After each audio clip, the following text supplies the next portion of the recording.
तर hi friends, खूप दिवसानंतर आज मी व्हिडिओ बनवत आहे. मला 2-3 जणींच्या कमेंट पण आलेल्या होत्या की ताई व्हिडिओ बनवा वगैरे आणि नवीन काय चेंजेस झालेत ते सांगा. तर पहा, आता 14 तारखेपासून एक्झाम सुरू झालेली आहे ICDSची आणि 13 तारखेला रात्री 8:30 वाजता मेसेज आलेत, मेल आलेत की निगेटिव्ह मार्किंग ठरलेलं आहे त्यांचं द्यायचं. तर एक प्रश्न चुकला की हाफ मार्क जो आहे 0.5 जे मार्क आहेत ते कट होणार आहेत. म्हणजे आपला एक जर प्रश्न चुकला तर आपला टोटल 2.5 मार्क कट होणार आहे त्या ठिकाणी. तसे जर आपण 70 समजा प्रश्न सोडवले आणि त्यातील 10 प्रश्न जर आपले चुकले तर आपल्याला 25 मार्क आपले त्या ठिकाणी कट होणार आहेत. आपल्याला गणितामध्ये हा प्रश्न आहे, तुम्ही पाहिलं असेल की एका बरोबर प्रश्नाला एवढे एवढे गुण देतात, त्यानंतर चुकीच्या उत्तराला एवढे मार्क्स मिळतात. त्यानुसार तुम्ही काउंट करून पहा, तुमच्या ते गणित लक्षात येईल आणि आपल्याला निगेटिव्ह मार्किंग कसं आहे ते सुद्धा कळेल. ठीक आहे. तर आपले 10 जर प्रश्न चुकले तर आपले 25 मार्क त्या ठिकाणी कमी होणार आहेत. आणि 20 समजा एखाद्याने 100 प्रश्न सोडवले, त्यापैकी त्याचे जर 20 प्रश्न चुकले तर मग त्या ठिकाणी त्याचे 50 मार्क कट होणार आहेत. अशा पद्धतीचं निगेटिव्ह मार्किंग आपल्याला आता ICDSने किंवा TCSने ऐन वेळेला आपल्या माथ्यावरती मारलेलं आहे. पण जाऊ द्या, टेन्शन घेऊ नका. काय करायचं, आपल्याला ज्या प्रश्नांचं अचूक उत्तर येत आहे तेच प्रश्न आपल्याला सोडवायचे आहेत. आणि ज्यांची उत्तर आपल्याला तळ्यात मळ्यात आहेत किंवा आठवतच नाही आहेत, आपल्या प्रश्न आणि उत्तर दोन्हीही आपल्याला ओळखीचं वाटत नाही, असे प्रश्न आपण सोडवायचेच नाही. पण कंट्रोल करणं खरंच खूप गरजेचं आहे, कारण की असं वाटतं की सगळेच प्रश्न सोडवावेत आणि मग तिथेच आपली गफलत होते आणि आपण खूप मागे फेकलं जातो. त्यामुळे शक्यतो प्रयत्न करा की आपल्याला येत नसलेल्या प्रश्नांची उत्तरे देऊ नका. आणि त्यानंतर प्रश्न काय आहे तो व्यवस्थित वाचा, म्हणजे आपले दिलेलं उत्तरसुद्धा चुकणार नाही.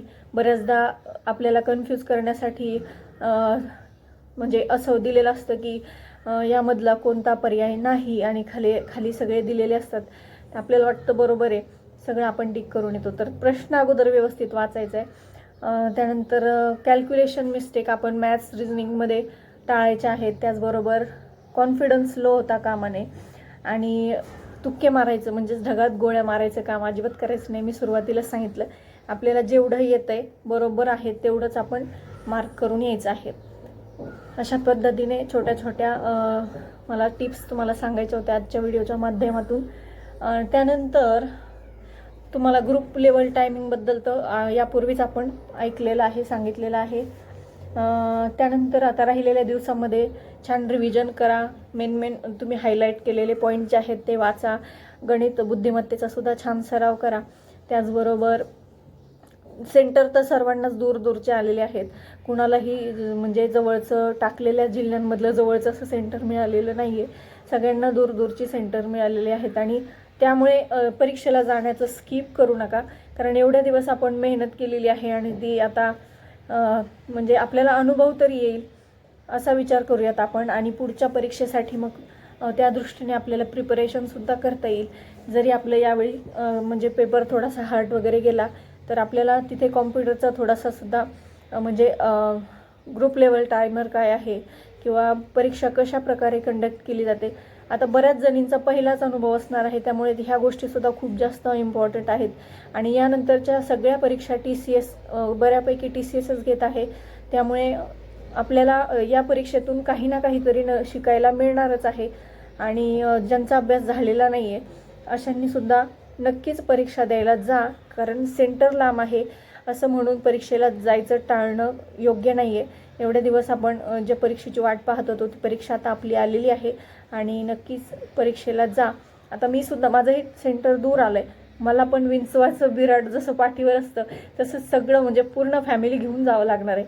यामध्ये प्लस पॉईंट असा आला आहे मला की सुट्टीचा दिवस आला आहे, संडेला आहे माझं पेपर, त्यामुळे मिस्टरांना पण सुट्टी असेल आणि मुलीला पण शाळेला सुट्टी असेल. त्यामुळे तेवढा एक प्लस पॉईंट माझ्याकडे आहे की दोघांनाही मी घेऊन जाऊ शकते. बाळाला तर न्यावंच लागणार आहे.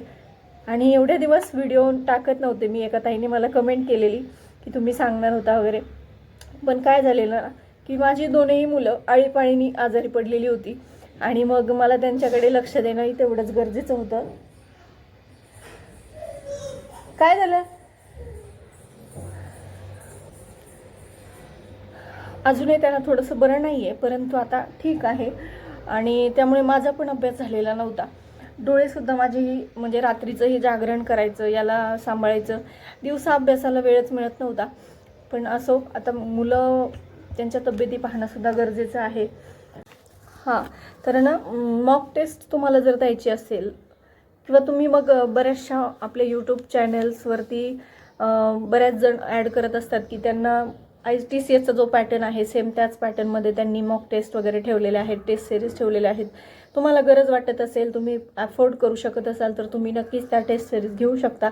परंतु ज्यांची ऐपत नाही आहे किंवा ज्यांना फक्त थोडंसं आयडिया हवी आहे की एक्झाम नक्की कशा प्रकारे तिथे असेल आपली ऑनलाईन, तर यासाठी एक मॉक टेस्ट मी तुम्हाला सांगते की free ICDS free mock test असं टाका तुम्ही आणि त्या ठिकाणी तुम्हाला एक दुसरी तिसरीच वेबसाईट दिसेल टेक्स्टबुक नावाची आणि त्या ठिकाणी तुम्हाला एक 20-20 मार्काचे प्रश्न त्यांनी दिलेले आहेत. 20 प्रश्न 40 मार्काचे अशा प्रकारचे त्यांनी 1-2-3 टेस्ट टाकलेले आहेत आणि तिथूनच मग ज्यांना वाटतंय आपल्याला हवे आहेत आणखी टेस्ट सोडवायचे आहेत त्यांनी मग तिथून बायसुद्धा करू शकता. आणि अशी टेक्स्टबुकची छान मॉक टेस्ट तुम्ही अनुभवासाठी घेऊ शकता की तुम्हाला कोणत्या ऑप्शनवरती गेल्यावर काय तिथे होऊ शकतं हे तुम्हाला अगदी ऐन वेळेला तिथे समजण्यापेक्षा इथे समजलं तर थोडंसं तुमचा गोंधळ कमी उडेल. त्यासाठी तुम्ही ती मॉक टेस्ट देऊ शकता आणि हेच तुम्हाला सांगायचं होतं मला. बाकी मग तुम्हाला घ्यायची असेल विकत तर तुम्ही घेऊ शकता. मी कुठलेही प्रमोशन वगैरे करत नाही आहे, एक जस्ट तुमची हेल्प व्हावी यासाठी सांगत आहे. ठीक आहे, तर ह्या काही गोष्टी मला तुमच्याशी शेअर करायच्या होत्या. अजूनही तुम्हाला काही म्हणजे प्रश्न असतील तर विचारू शकता कमेंट बॉक्समध्ये आणि भेटूयात मग पुढील एका नवीन व्हिडिओमध्ये. तुम्हा सगळ्यांना परीक्षेसाठी खूप खूप शुभेच्छा. आणि मग माझा पेपर 23 तारखेला झाल्याच्या नंतर मी घरी पोहोचल्याच्या नंतर तुम्हाला प्रत्येक सब्जेक्टचं मी सब्जेक्ट वाईज ॲनालिसिस म्हणजे कसा प्रकारचा पेपर मला आलेला होता, प्रश्न कशा प्रकारचे होते सगळं तुमच्यासोबत शेअर करेल. त्यामुळे भेटूयात मग पुढील एका व्हिडिओमध्ये. तोपर्यंत बाय बाय.